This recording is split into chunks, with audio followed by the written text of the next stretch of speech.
નમસ્કાર, આપ જોઈ રહ્યા છો મંતવ્ય ન્યૂઝ સીધો સંવાદ સાથે હું રોનક મોઠવાડિયા. ખાસ સુરત ખાતે કડવા પાટીદાર સમાજનો એક કાર્યક્રમ હતો. આ કાર્યક્રમમાં રાજકોટના લોકસભાના સાંસદ પરસોત્તમ રૂપાલાએ એક નિવેદન આપ્યું. પોતાના સમાજને લઈ તેઓ એક ગંભીર ચિંતા વ્યક્ત કરી છે અને સમાજની આકરી ટીકા કરી છે. હાલ તો તમામ સમાજો પોતાના નીતિ નિયમો બંધારણોને લઈ ચર્ચામાં છે. આ વચ્ચે પરસોત્તમ રૂપાલાએ એક નિવેદન આપ્યું કે હવે બહુ મોડું થઈ ગયું છે, આપણો સમાજ પાછળ રહી ગયો છે. સમાજ પાછળ રહી ગયો છે ને તેના નીતિ નિયમો બંધારણો એ બનાવવા ખૂબ જરૂરી બન્યા છે. આ સાથે એક મુદ્દો તેઓએ ખૂબ ગંભીરતાથી ઉઠાવ્યો ને મુદ્દો છે કે દીકરીના છૂટાછેડા થાય અને બાપ પાછળથી રૂપિયા ગણે. આ ખૂબ ગંભીર બાબત છે ને આપણા માટે શરમજનક બાબત છે. હાલ છૂટાછેડાનો ક્રેઝ વધી રહ્યો છે ને તેમાં પણ એલિમની એટલે કે છૂટાછેડા બાદ પૈસા આપવાની ઘટનાઓ બની રહી છે અને કડવા પાટીદાર સમાજમાં પણ આવી ઘટનાઓને લઈ પરસોત્તમ રૂપાલા છે તે લાલ ગુમ થયા હતા અને આવા ઘટનાઓને શરમજનક ઘટના ગણાવી છે. તો સાથે સાથે મોડું થઈ ગયું છે, સમાજમાં સુધારાની વાત કરી છે. તેઓએ કહ્યું કે આપણો સમાજ નિયમો ઘડતો, આપણો સમાજ જે નિયમોનું અનુસરણ કરતો એ બાદ તમામ સમાજો આપણા સમાજને જોઈને કંઈક શીખ લેતા હતા, પરંતુ હવે આ તમામ વિખાઈ ગયું છે, મોડું થઈ ગયું છે. ત્યારે આજ મુદ્દા પર આજે ચર્ચા કરવી છે અને જાણવું છે કે સમાજના આગેવાનોને સમાજોની ચિંતા કેમ ઉપડી છે. શું ખરેખર સમાજ પતનના રસ્તે છે? શું સમાજમાં કુરિવાજો ઘર કરી ગયા છે અથવા તો એ સમાજના આગેવાનોને હવે પોતાના ઘરની ચિંતા છે? આ તમામ મુદ્દાઓ પર કરવો છે આજે સીધો સંવાદ.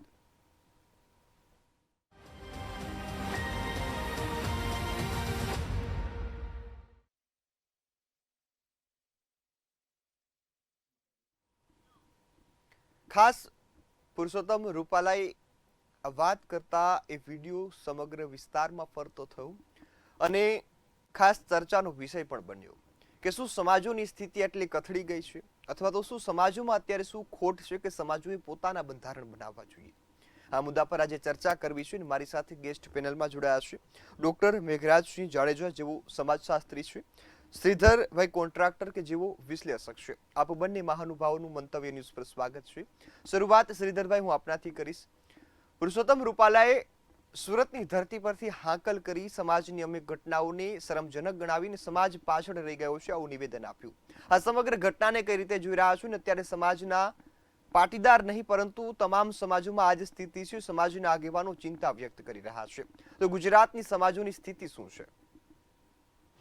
જો આપણે તો આપણા દુનિયામાં બધાથી ઓછો છૂટાછેડાનો દર તો આપણા ભારતમાં જ છે, ફક્ત 1% છે એમ કહેવામાં આવી રહ્યું છે. ગુજરાતની વાત કરીએ તો ગુજરાતની લગભગ 7.5 થી 8 કરોડની વસ્તીની સામે પણ 1% જેવો જે છૂટાછેડાનો દર છે એનો મતલબ એ થયો કે લગભગ દર વર્ષે 7-7.5 લાખ છૂટાછેડા થઈ રહ્યા છે, જે ખરેખર ટકાવારી પ્રમાણે ભલે ઓછું દેખાતું હોય પણ સંખ્યાની દ્રષ્ટિએ એ ઘણું મોટું છે. અને એ ખરેખર જે વિચાર કરવા જેવો મુદ્દો છે કે એવું તો શું સામાજિક પરિવર્તન આવ્યું જેને કારણે છૂટાછેડા લેવાનું ચલણ આટલું બધું વધી ગયું છે. શું તમને એકબીજા સાથે નથી બનતું? છૂટાછેડાનો બનાવો તો વર્ષો પહેલા પણ બનતા હતા, પણ હાલના જે તમે વિષયો હાલના તબક્કે તમે જોશો તો તમને ખ્યાલ આવશે કે છૂટાછેડા લઈને એલિમની ગણવાનું જે રૂપાલા સાહેબે કીધું એ ખરેખર તો ષડયંત્રપૂર્વક ઘણા કેસોમાં થયેલું તમને જોવા મળે છે કે એ લોકો લગ્ન જ ફક્ત એટલા માટે કરે છે સારી સારી માલદાર પાર્ટીઓમાં કે જેની અંદર પછી કોઈને કોઈ એન કેન બહાને છૂટા પડે અને મોટી રકમ એ લોકો પાસેથી પડાવી શકે. તો આવા ઘણા મુદ્દા તાજેતરમાં આપણને ઘણા બધા કિસ્સા આવા જોવા મળ્યા છે કે જેમાં લગ્ન કરવાનો હેતુ જ છૂટાછેડા લઈને એલિમનીના પૈસા ગણવાનો હતો. તો એ ખરેખર બહુ જ જો વિચાર કર્યો સામાજિક દ્રષ્ટિએ જે છે આ ખૂબ જ વિચારનીય વસ્તુ છે અને એની તાત્કાલિક ધોરણે એની પર કોઈને કોઈ જો બંધારણ બનાવવામાં આવે તો ઘણું યોગ્ય કહેવાય એવું મને અત્યારે લાગી રહ્યું છે. મેઘરાજસિંહ હું આપની પાસે આવીશ. ખાસ વાત સમાજની હોય, સમાજના બંધારણની હોય તો ગુજરાતમાં અત્યારે શું બદલાવ આવ્યો છે ને જે સમાજના આગેવાનો અત્યારે બંધારણની વાત કરે છે, સમાજને એક સાથે લઈ જવાની વાત કરે છે, તો હાલ ગુજરાતના સમાજોની સ્થિતિ શું છે અને બદલાવ શું આવ્યો? જી રોનકભાઈ, સૌપ્રથમ તો હું એવું કહીશ કે માનનીય સાંસદ શ્રીનું જે સ્ટેટમેન્ટ છે, મારી કેટલીક શૈક્ષણિક મર્યાદાઓના કારણે હું એના ઉપર ટીકા ટિપ્પણીઓ નહીં કરવા માંગુ, પણ સામાજિક ચિંતન જે છે તે ચોક્કસ રજૂ કરવું જોઈએ. આપણે જોઈએ કે આજકાલ આધુનિકતા જ્યારથી પ્રવેશી આપણા સમાજમાં અને સામાજિક માળખું જે પરંપરાગત માળખું હતું તે ધીરે ધીરે તૂટ્યું છે. આ એના પરિણામો છે. એક બાજુ આપણે એવું કહીએ છીએ કે સમાજમાં શિક્ષણ વધશે એમ આ બધું ઘટતું જશે, એની બદલે જેમ જેમ શિક્ષણ વધતું જાય છે તેમ આપણી સામે નવી સામાજિક સમસ્યાઓ આવતી જાય છે. આ કોઈ એક જ્ઞાતિ પૂરતું આ વાત સીમિત નથી રોનકભાઈ. આપણે સમજવું પડશે એને મોટા પર્સપેક્ટિવથી. આજે કોઈ પણ જ્ઞાતિ હોય, છૂટાછેડાનું પ્રમાણ પહેલા કરતા લગભગ બેવડાઈ ગયું છે. સ્વતંત્ર જીવન આજે કોને નથી ગમતું? એક બાજુ આપણે મહિલા સશક્ત કરવાની વાત કરીએ છીએ અને કાયદાઓના લાભ મેળવવાની વાત કરીએ છીએ, એક બાજુ ઘરેલું હિંસા પણ થાય છે જેનું કારણ છૂટાછેડા છે. તો જ્યારે કોર્ટમાં કેસ થાય અને એ કેસની અવધિઓ લંબાયા કરે, કાનૂની પ્રક્રિયાઓ લાંબી હોય, ત્યારે દરેક પરિવાર એવું વિચારતો હોય કે આ ઝંઝટમાં પડ્યા કરતા કોર્ટની બહાર બિનવૈધાનિક રીતે પૈસા આપીને પણ જો છૂટાછેડા થઈ જતા હોય તો કરી લેવા. એટલે આના પાછળના ઘણા બધા કારણો છે. દાખલા તરીકે મિલકતમાં ભાગ માગશે કે કેમ, બાળકોનું પોઝિશન કોનું આવશે. એટલે કોર્ટ ઉપર જો આધારિત કરીએ તો આ બધી સંભાવનાઓ વિચારીને પરિવાર ચાલે છે. એટલે કદાચ 12 પૈસાથી પણ પતે તો આપણે આવા કેસોનું સેટલમેન્ટ જેને કહીએ છીએ એ કોર્ટ બહાર થવાના પ્રયાસ થતા હોય છે. આ આધુનિકતા ઉચ્ચ શિક્ષણનું પરિણામ છે જે આપણને પોસાય તેવું નથી.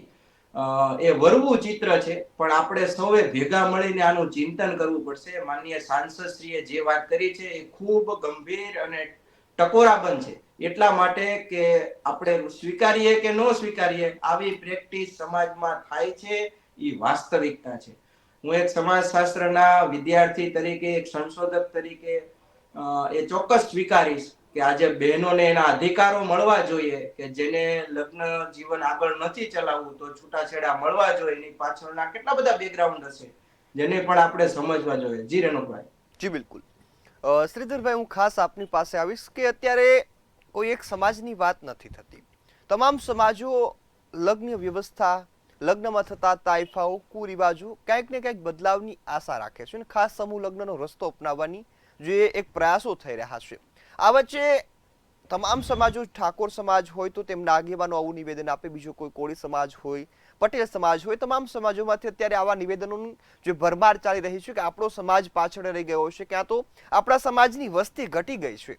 તો આ સમાજના આગેવાનો જે અત્યારે મુદ્દા જે ઉઠાવી રહ્યા છે, આ મુદ્દાઓને આપ કઈ રીતે જોઈ રહ્યા છો? જે મુદ્દા ઉઠાવ્યા છે તે ખરેખર યથાયોગ્ય છે, કારણ કે જે થઈ રહ્યું છે સમાજમાં, જે થઈ રહ્યું છે એનું જ પ્રતિબિંબ આ મુદ્દા આ જે આવી રહ્યા છે, બધા લોકોના સ્ટેટમેન્ટ, એના પર એ જ મુદ્દાઓ આપણે દેખાઈ રહ્યા છે. અને આ વસ્તુ ઘણા વખતથી થઈ રહી છે.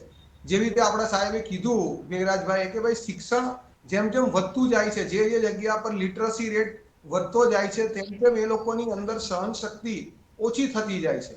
ને જ્યારે સહન શક્તિ ઓછી થતી જાય, એકબીજાને સાથે જે આપણે કોમ્પ્રોમાઇઝ કરીને, કારણ કે કોઈ બી જીવન, સહજીવન હંમેશા એકબીજા સાથે કોમ્પ્રોમાઇઝ કરીને ચલાવવું પડે. બંને પાર્ટીએ થોડું ઘણી જે છે તે લેટ ગો, બાંધછોડ કરીને જીવન સારી રીતે ચલાવવું પડે છે. પણ અહીંયા આગળ સમસ્યા એ થઈ ગઈ છે કે જ્યારે ભણતર, તમે ઉચ્ચ ભણતર મેળવી લીધું છે, તમને એમ લાગે છે કે મને સામેવાળી વ્યક્તિની જરૂર નથી, હું મારી જાતે મારું કરી શકીશ, તો આ વસ્તુને લઈને જે છે તે જે અહમ ગણો કે જે બી કોઈ કારણ ગણો, તો બંને પક્ષે કોઈ બી પ્રકારની સહનશીલતાનો અભાવ આપણને જોવા મળી રહ્યો છે. અને ખરેખર શિક્ષણે આપણને આગળ વધારવો જેવો વિચાર, આપણું મગજ જે છે એને ખોલવું જોઈએ. એની જગ્યા પર ઊંધી દિશામાં આ બધું જઈ રહ્યું છે. અને જે પ્રમાણે બધા કિસ્સાઓ વધી રહ્યા છે, જે પ્રમાણે છૂટાછેડાનું પ્રમાણ વધી રહ્યું છે, જે પ્રમાણે તાઇફાઓ લગ્નોમાં થઈ રહ્યા છે, તમે જુઓ કે લગ્નની પાછળ એ લોકો કરોડો રૂપિયા ખર્ચે છે અને પછી એ જ લગ્ન વર્ષ 2 વર્ષની અંદર છૂટાછેડામાં જ્યારે પરિણામે છે તો મોટી રકમ જે છે એલિમનીના સ્વરૂપમાં એ લોકોને આપવામાં આવે છે. કોર્ટ કેસની ધમકી કે કોર્ટ કેસ થયા પછી બહાર તમારે જે છે એનું સમાધાન કરી લો, મોટા રૂપિયાની રકમ ચૂકવીને સમાધાન કરો, એ બધી પ્રક્રિયાઓ જે છે દિવસે દિવસે વધતી જાય છે. એટલે જે આ બધા અલગ અલગ જે સમાજના જે હોદ્દેદારો કહી રહ્યા છે, સમૂહ લગ્નની વાત કરે કે લગ્નમાં અમુક પ્રકારના જે હવે જે આ ધામધૂમ કરવાનું જે ના પાડે છે, એની પાછળનું કારણ જ આ છે કે લોકો જેટલી દેખાદેખી કરશે એ દેખાદેખીની પાછળ જે પ્રમાણે જલસો થાય છે અને પછી એનું જે પરિણામ જે છે જોઈએ એવું મળતું નથી. તો આપણે જે છે સમાજની અંદર એવા જેને કહેવાય કે જે પ્રમાણે રીતિ રિવાજો બદલાઈ રહ્યા છે, તો આપણે એને સુધારીએ. કઈ રીતે આપણે ઓછા ખર્ચે લગ્ન પૂરા કરીએ, કઈ રીતે સમાજની અંદર લોકો એકબીજા સાથે ભળીને રહે, પરિવારની અંદર જે રીતે આજે થઈ રહ્યું છે એની જગ્યાએ કઈ રીતે એ લોકોને એકબીજા સાથે પ્રેમ અને સન્માન પૂર્વક બંને પક્ષ એકબીજા સાથે જોડાઈને રહે, એ શીખવું અને એ શીખવાનું ખૂબ જ અનિવાર્ય થઈ ગયું છે. જી બિલકુલ શ્રીધરભાઈ, આ સાથે પરસોત્તમ રૂપાલાએ એક ખૂબ સરસ વાત પણ કરી કે તમે અત્યારે એવી વાત કરો છો કે સમાજના કાર્યક્રમોમાં લોકો હાજર નથી રહેતા, અને એવી પણ ઘટનાઓ બને છે કે આગળ સમાજના આગેવાનો ભાષણ આપતા હોય અને પાછળથી જમવાની હાકલ પડે ત્યારે તમામ લોકો ઉઠીને જતા રહેતા હોય. તો રૂપાલે અહીં ખૂબ સરસ ઉદાહરણ આપ્યું કે તમે કાર્યક્રમ એવા કરો કે જમવાનો ટાઈમ થાય એટલે તમારી કાર્યક્રમ આપો પતી જાય અને જમણવાર પણ થાય. તો આ મુદ્દાને કઈ રીતે જોઈ રહ્યા છો કે સમાજ કદાચ પોતાના રૂઢિ રિવાજો છે તેને બદલે તો અત્યારે લોકોની સાથે સંગઠિત રાખી શકે? નહીં, એક ચોક્કસ વસ્તુ છે કે આજે જો તમે જો કોઈ પણ જગ્યા પર તમે જોશો, કોઈ પણ કાર્યક્રમમાં જો કાર્યક્રમના અંતે જમવાનું લખેલું હશે તો મોટી સંખ્યામાં લોકો એની અંદર જોડાશે. પણ જેવું જમવાનું થયું કે તૈયાર થઈ ગયું છે, જમણવાર શરૂ થઈ ગયો છે, પછી એ લોકો કઈ જોતા નથી. જે કોઈ બોલતું હોય બોલવા દો, જે કઈ ચાલતું હોય ચાલવા દો. તમે ઇવન લગ્નમાં જોશો તો લગ્નમાં પણ જો ફેરા કોઈ બી વિધિ ચાલતી હોય એ વખતે જો જમણવાર શરૂ થઈ જાય તો લોકો મંડપમાંથી ઉઠીને પણ ખાલી વર કન્યા રહી જતા હોય છે, મહારાજ રહી જતા હોય, બાકી લોકો જમવા દોડી જાય જાણે પછી જમવાનું મળવાનું નથી. તો આ જે છે એ એટલા માટે છે કે જે લોકોને પહેલા શું હતું કે ગણતરીની 2-4 વસ્તુ જ જમણવારમાં મળતી હતી, લોકોને ખબર છે આ પહેલા ખાશું કે પછી ખાશું સરખું જ રહેવાનું છે. પણ હવે એટલી બધી વેરાયટી થઈ ગઈ છે જમવામાં, લોકો જે પ્રમાણે ખર્ચા કરી રહ્યા છે, તો લોકોનું મન એવું લલચાય છે કે વહેલા શરૂ કરશું તો બધી વસ્તુઓને આરામથી 1-2 કલાક આરામથી ધીમે ધીમે ખાઈને બધી વસ્તુનો આનંદ માણી શકીશું. કે લોકો પ્રસંગને માણવાને બદલે જમણવાર માણવા આવતા હોય એવી પરિસ્થિતિ થઈ જાય છે. એટલે દરેક જગ્યા પર માનો કે સામાજિક આવા કોઈ પ્રોગ્રામ રાખવામાં આવે તો એમની વાત બિલકુલ સાચી છે કે પ્રોગ્રામ એવા સમયે શરૂ કરો કે જમવાના સમય સુધી પહોંચતા પહોંચતા આખો કાર્યક્રમ પૂર્ણ થઈ જાય, તો જેનાથી લોકોને જે છે આખો કાર્યક્રમ પતી જાય પછી જ જમવાની શરૂઆત થાય. તો એવું રાખવું બહુ જરૂરી થઈ ગયું છે આજના સમયમાં. જી બિલકુલ. મેઘરાજજી, હું આપની પાસે આવીશ. ખાસ આપ સમાજશાસ્ત્રના જાણકાર છો. એ સામાજિક બંધારણોની વાત આવતી હોય, એક તરફ દેશનું બંધારણ, બીજી તરફ સમાજો પોતાનું બંધારણ અત્યારે અપનાવી રહ્યા છે કે લગ્ન વ્યવસ્થા હોય, પ્રેમ લગ્ન હોય, કોઈ પણ બાબતને પોતાનો સમાજ ચલાવે તે રીતે ચાલવી જોઈએ. આપને શું લાગે છે કે આ કેટલી સફળ નીવડશે આગળ જતા? જી રોનકભાઈ, આ એક હમણે બહુ નવો કન્સેપ્ટ આપણા સમાજમાં શરૂ થયો છે, સામાજિક બંધારણ. મારો તો પ્રશ્ન છે કે શું આપણું બંધારણ એટલું નબળું છે કે આપણે બીજા નાના બંધારણો ઘડવા પડે, જ્ઞાતિવાર ઘડવા પડે?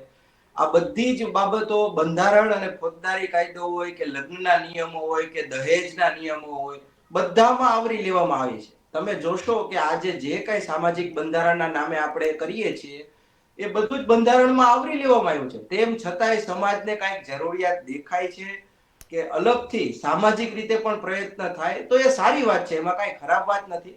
પણ તેમ છતાંય જો બંધારણમાં આ બધી બાબતો છે છતાંય જો આનું અનુપાલન ન થતું હોય તો સામાજિક બંધારણનું અનુપાલન થશે જ કે કેમ, એ બહુ મોટા સવાલો હોય. જો તો બધી જ્ઞાતિઓમાં જે હોડ છે કે આપણે એક સામાજિક બંધારણ ઘડીએ, નાના મોટા અંશે એમાં ફેરફારો થાય એ યોગ્ય પણ છે મારા મત મુજબ. લોકો છે ને આજે આપણે સૌ જાણીએ છીએ કે વૈધાનિક બાબતો કરતા પણ આપણે સામાજિક બાબતોને વધુ નિસ્બત આપશું, આપણે વધુ એ માનતા થશું.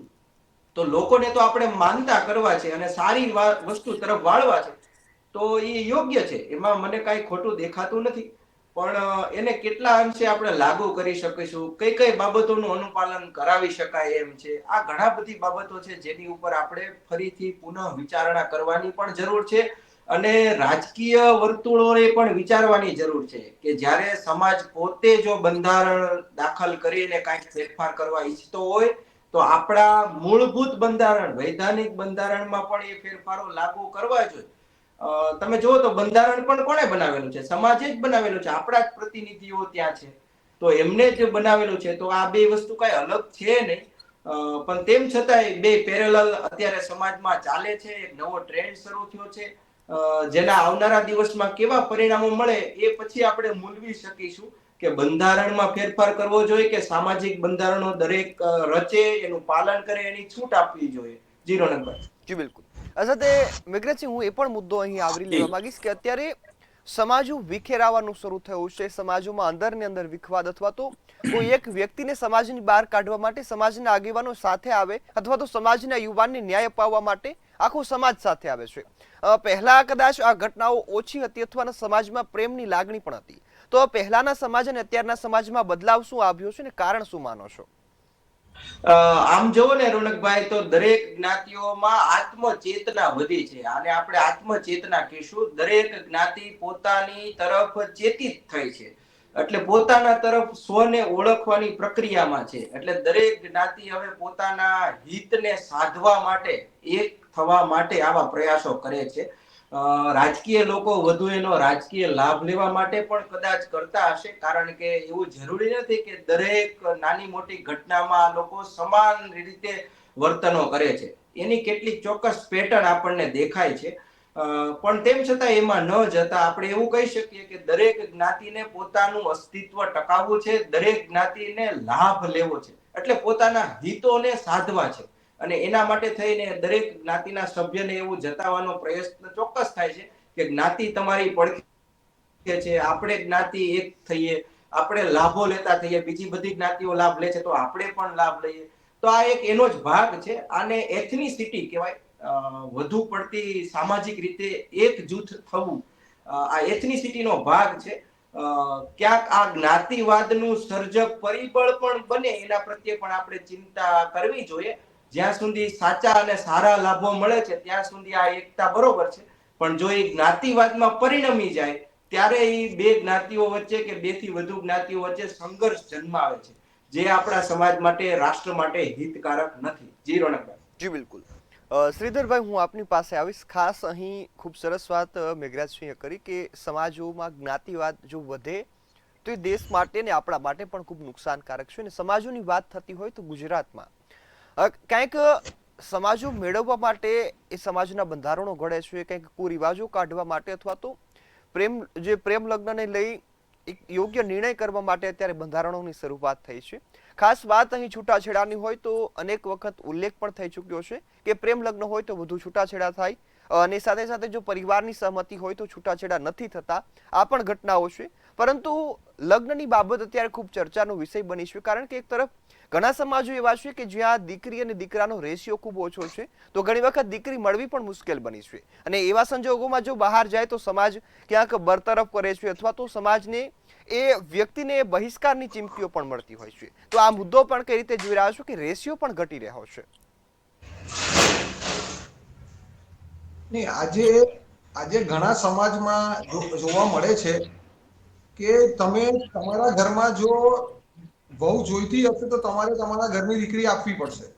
તો આજે એવું ઘણા સમાજની અંદર આ પ્રમાણે થઈ ગયું છે કે જ્યાં સુધી તમારા ઘરમાં દીકરી નથી તો તમને એ સમાજમાંથી વહુ મળવાની નથી.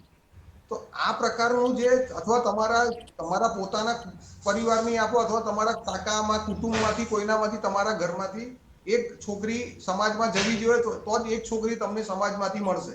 તો આ પ્રકારની, કારણ કે જે અત્યારે આપણે જોઈએ છીએ જે વિસંગતતા આપણે જોવા મળી રહી છે સ્ત્રી અને પુરુષોની વસ્તીની અંદર, તો એને કારણે આ સમસ્યાઓ ઊભી થઈ રહી છે. અને એટલે જો આપણે એક બાજુ આપણે વિચારીએ કે સારું ભણતર મેળવીને લોકોમાં જે પોતાની માનસિકતાનો વિકાસ કરી રહ્યા છે, તો એની અંદર થોડી આની બાબતોમાં પણ જો વિચાર કરે કે ભાઈ બધા મનુષ્ય છે, આપણે ગુજરાતમાં રહીએ છીએ, તમારા જે સમાજ છે, તો તમે જો અડોશ પડોશમાં તમારા જેવા જ લોકો બીજા હોય છે, તમે જો કદાચ બીજા સમાજમાંથી બી લાવો, સારા ઘરના લોકો સાથે તમે સંબંધ જોડો તો કોઈ ખોટું નથી. પણ હવે શું છે કે સમાજના આગેવાનોનું દરેકનું પોતપોતાની વિચારધારા છે. હવે પ્રેમ લગ્નમાં છૂટાછેડા વધારે થાય છે કે એરેન્જ મેરેજમાં છૂટાછેડા વધારે થાય છે, આ બી એક ચર્ચાનો વિષય છે. બરાબર છે. હવે એમાં તો મેં પોતે પ્રેમ લગ્ન કર્યા, 33 વર્ષથી હું આનંદપૂર્વક મારી પત્ની સાથે જીવી રહ્યો છું. કોઈ સમસ્યા મને હજુ સુધી નડી નથી. પણ હવે એ આપણે નહીં કહી શકીએ કે મને નથી નડી તો કોઈને નહીં નડી હોય. પણ કહેવાનો મતલબ એ છે કે આ જે પરિપ્રેક્ષમાં વિચાર કરીએ આપણે, તો દરેકનો દ્રષ્ટિકોણ અલગ છે.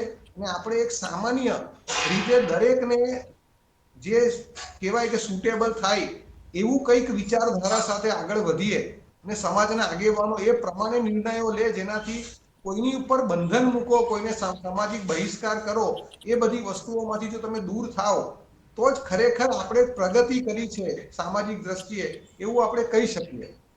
જી બિલકુલ. શ્રીધરભાઈ, આ સાથે વાત પરસોત્તમ રૂપાલાની આપણે કરતા હોઈએ કે તેઓએ કીધું કે આપણો સમાજ પાછળ રહી ગયો છે, બહુ મોડું થઈ ગયું. તો એ કડવા પાટીદાર સમાજની જે અત્યારે વાત પરસોત્તમ રૂપાલાએ કરી, તો આપ કઈ રીતે જોઈ રહ્યા છો? સમાજ ખરેખર પાછળ રહ્યો છે ખરા? એમનો કહેવાનો અર્થ એવો છે કે તમે જો વિચારો, એ લોકોને જે પૈસાની ગણતરી હતી કે અમને આટલા રૂપિયાથી અમે આ ઊભું કરી શકશું બધું, તો રૂપિયાનું દાન તો ધડાધડ આવી ગયું. પણ શું ખાલી પૈસાનું દાન કરી દેવાથી કે તમે મોટી મોટી વાડીઓ કે મોટી મોટી સંસ્થાઓ ઊભી કરી દેવાથી શું સામાજિક જે તમારા નીતિ નિયમો છે કે તમારા સમાજની અંદર જે દૂષણો આવેલા છે, તો શું એનાથી આ તમે નિવારણ કરી શકશો? તમે સમાજ માટે મોટી વાડી બનાવી, એક સાથે એમાં 2000-5000 લોકો આવી શકે એવી સગવડ કરી દીધી. તો એનો મતલબ એ થયો કે તમે પરોક્ષ રીતે ભવ્ય લગ્ન માટે પ્રોત્સાહન આપી રહ્યા છો. એક બાજુ તમે સમૂહ લગ્નની વાત કરો, બીજી બાજુ તમે આવા મોટા મોટા જે છે ઇમારતો ઊભી કરી રહ્યા છો એના દ્રષ્ટિએ. તો જો તમે એનો ઉપયોગ શું થશે એ તમે ઉલ્લેખ કરો. એમનું કહેવાનો મતલબ કે સમાજ પાછળ રહી ગયો છે એનું કારણ એક જ છે કે જે અત્યાર સુધી શું હતું કે એ જે એમના સમાજની અંદર છૂટાછેડાનું પ્રમાણ જે હાલના સમયમાં જે વધ્યું છે એ એક ચિંતાનો વિષય છે. અને જે એમને જે ટિપ્પણી કરી છે કે છૂટાછેડા લઈને છોકરીના પપ્પા જે છે તે પૈસા ગણે છે, તો એ ખરેખર એવું લાગી રહ્યું છે કે ખરેખર ષડયંત્ર પૂર્વક જ મોટા ઘરોમાં લગ્ન કર્યા છે. અને લગ્ન કર્યા પછી ફક્ત ને ફક્ત છૂટાછેડા લઈને એલિમની ના પૈસા લઈને આપણે સુખ શાંતિથી જીવવાનું છે, એ જ ગણતરી આ કામ કરી રહ્યા છે. એટલે જો એમને કહેવાનો અર્થ એ છે કે જો સમાજમાં પહેલેથી આના પ્રત્યે જો અગમચેતી રાખી હતે તો કદાચ આ પરિસ્થિતિ અત્યારે નહીં આવી હતી. જી બિલકુલ. ત્યારે મેઘરાજસિંહ, હું આપની પાસે આવીશ. ખાસ પરસોત્તમ રૂપાલાનું જે નિવેદન છે કે જો છૂટાછેડા બાદ બાપ પૈસા ગણતો હોય તો એ આપણા સમાજ માટે શરમજનક બાબત છે. અને છૂટાછેડાની વાત આવે, ઘણી વખત સમાજો આ મુદ્દો ઉઠાવી ચૂક્યા છે. અને અત્યારે ખાસ એ ચર્ચામાં છે કે સમાજો અથવા તો સમાજોને એ આગેવાનો પોતાનો સમાજ આગળ લેવાની હરોળમાં અત્યારે દોડી રહ્યા છે. તો આ જે દોડ છે એને કઈ રીતે જોઈ રહ્યા છો? ખાસ પરસોત્તમ રૂપાલાનું નિવેદન કે લગ્ન પછી જો છૂટાછેડા થાય ને બાપ પૈસા ગણે તો શરમજનક બાબત છે. રોનકભાઈ, માનનીય સાંસદ શ્રીની વાત છે તે યોગ્ય જણાય છે. એમના બહોળા અનુભવ ઉપરથી એમણે આ વાત કરી હશે. આપણે તાજેતરમાં જ કેટલા બધા કિસ્સા લૂંટેરી દુલ્હનના જોયા છે. આ લૂંટેરી દુલ્હન નહીં કહેતા લૂંટેરું પરિવારો પણ હોઈ શકે છે. વધુ આમાં અભ્યાસ કરીને પછી આપણે કાંઈ પણ કહી શકીએ. પણ તેમ છતાંય સામાન્ય દ્રષ્ટિકોણથી પણ જોઈએ તો આપણા મૂલ્યો, આપણા સંસ્કારો કેટલા નીચા આવ્યા ગયા છે કે આપણે પૈસા આપીને પણ એક પતિ પત્નીના સંબંધોને પૂર્ણ કરવા તરફ આગળ વધી ગયા છીએ. આ આપણા મૂલ્યોનો હાસ બતાવે છે કે આપણા સમાજમાં જે નીતિમત્તા હતી, મૂલ્યો હતા, આપણું એક કલ્ચર હતું જે એને આપણે ક્યાંક ને ક્યાંક ખોતા જઈએ છીએ. વાસ્તવમાં જોવા જઈએ તો આના ઘણા બધા પેરાડાઇમ્સ કહી શકાય. તેમ છતાંય આ કોઈ પણ રીતે જો છૂટાછેડા માટે પૈસા લેવામાં આવતા હોય તો એ બિનયોગ્ય છે. કાયદાકીય રીતે તો એ કાયદાની વિરુદ્ધનું જ વર્તન છે, પણ સામાજિક રીતે કે સંસ્કારની રીતે પણ એ યોગ્ય ગણાય નહીં. એટલે માનનીય સાંસદશ્રીએ એવી ટકોર કરી છે સમાજને કે આપણે ભૌતિક સુવિધાઓ ઊભી કરીએ, ભૌતિકતા વધારીએ, એટલા પૂરતું સીમિત નથી. સમાજ છે તે સામાજિક મૂલ્યોથી અને સંસ્કારોથી આગળ જાય. આપણે આપણા બાળકોને શું આપવાના છે વારસામાં? મોટી મોટી ઇમારતો માત્ર કે પૈસા માત્ર કે મૂડી માત્ર? આપણે એમને સંસ્કારો આપવાના છે. આપણે એમને સારું જીવન આપવું છે, મૂલ્યયુક્ત જીવન આપવું છે. અને એ માટે થઈને એમને ટકોર કરી છે. તો ખરેખર દરેક સમાજે એમાંથી ધડો લેવાની જરૂર પણ છે. જી રોનકભાઈ. જી બિલકુલ.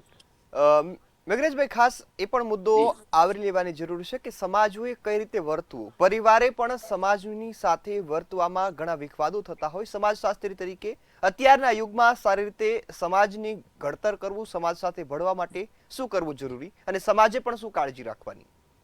આપણે તો રોનકભાઈ બંધારણ પ્રમાણે વાત કરીએ તો આપણે નાગરિક સમાજની રચના માટે બધું કરીએ છીએ. નાગરિક સમાજ એટલે કેવો કે જે નિયમોથી ચાલતો હોય, સામાજિક રીતે સુખી સંપન્ન હોય, જેની કલ્પના માત્ર વૃદ્ધિ તરફની ન હોય, વિકાસ તરફની હોય. આ બધાને સાંકળી લઈએ ને તો આપણને એવું ખ્યાલ આવશે કે હવે આપણો સમાજ એ દિશા તરફ છે કે જે નથી પાછળ જઈ શકે તેમ, એટલે નથી જૂનું છોડી શકે તેમ, કે નથી પૂરેપૂરું આધુનિકતાને અપનાવી શકે તેમ. આવા સંજોગોમાં સમાજમાં જરૂર છે સામાજિક પરામર્શની. આપણે ત્યાં કેટલું કૌટુંબિક પરામર્શ થતું હોય છે, જેને આપણે કાઉન્સેલિંગ કહીએ.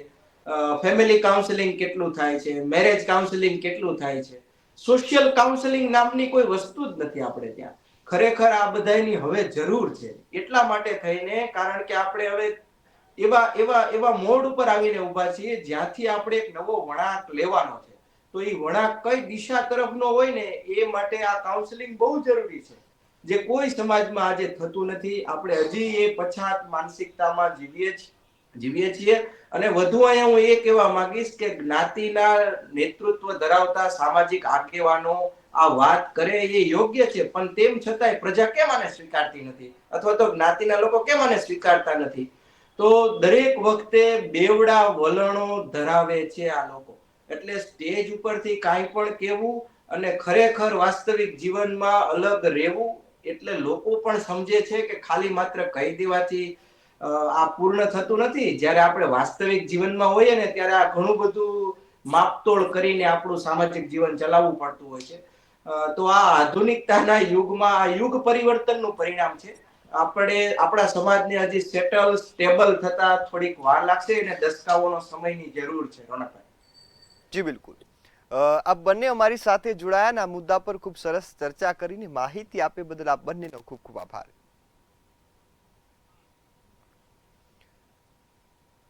તો ખાસ સમાજોની વાત હતી. પરસોત્તમ રૂપાલાએ પોતાના પાટીદાર સમાજની વાત કરી કે કડવા પાટીદાર સમાજમાં કુરિવાજો હજુ પણ છે. એક સમય એવો હતો કે પાટીદાર સમાજો જે નિયમનું અનુસરણ કરે, એ સમાજનું જે બંધારણ બનાવે બાદ બીજા સમાજો પણ તેનું અનુસરણ કરતા અને એ તમામ બંધારણો પોતાના સમાજમાં પણ તેઓ એ રીતે ઉતારતા કે સમાજ તેનું પાલન કરે. પરંતુ અત્યારે પરિસ્થિતિ બદલાઈ ગઈ છે. પરિસ્થિતિ એવી છે કે પાટીદાર સમાજ ખુદ પાછળ રહી ગયો છે અને તેનું કારણ છે સમાજોમાં થતા બદલાવોને હજુ સુધી અપનાવવામાં નથી આવ્યા. આમ તો આધુનિક યુગ કહેવામાં આવે છે, પરંતુ આધુનિક યુગની સાથે જો સમાજ અપગ્રેડ થાય, સમાજની વિચારધારા અપગ્રેડ થાય ને નવા કંઈક બદલાવો આવે તો એ ખૂબ સરસ જે બદલાવ છે તે લાવવામાં સફળ રહેતા હોય છે. ત્યારે આ મુદ્દાને ખૂબ જોવો જરૂરી છે. ગુજરાતના તમામ સમાજોએ આ મુદ્દા પર વિચારવાની જરૂર છે અને પોતાના સમાજનું બંધારણ અથવા તો સમાજ સારી રીતે કઈ રીતે રહી શકે તે પણ ખાસ કાળજી રાખવાની જરૂર છે.